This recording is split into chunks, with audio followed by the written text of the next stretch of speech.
Welcome to our channel Sai Amruthavani. మీరంతా క్షేమంగా సంతోషంగా ఉండాలని కోరుకుంటూ ఈరోజు వీడియోనైతే స్టార్ట్ చేస్తున్నాను. స్కిప్ చేయకుండా లాస్ట్ వరకు చూడండి. అంతకన్నా ముందు మన ఛానల్ని ఎవరైనా కొత్తగా చూస్తున్నట్లయితే తప్పకుండా సబ్స్క్రైబ్ చేసుకోండి. ఓం శ్రీ మాత్రే నమః.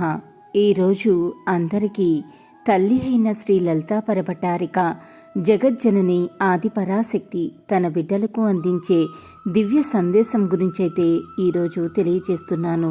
ఒక్క క్షణం కోపంతో సహనం కనుక నీవు పాటిస్తే 100 రోజుల యొక్క దుఃఖం నుండి నీవు తప్పించుకోవచ్చు బిడ్డ. ఇది నీవు తెలుసుకుని మసులుకో. నేను నీకు ఎప్పుడూ తోడుగానే ఉంటాను. ఇలాగే లలితమ్మ సందేశం రోజూ వినాలి అని అనుకుంటే మన ఛానల్ని సబ్స్క్రైబ్ చేసుకుని సపోర్ట్ చేయండి. అంతవరకు సర్వే జన సుఖినో భవంతు. Thanks for watching.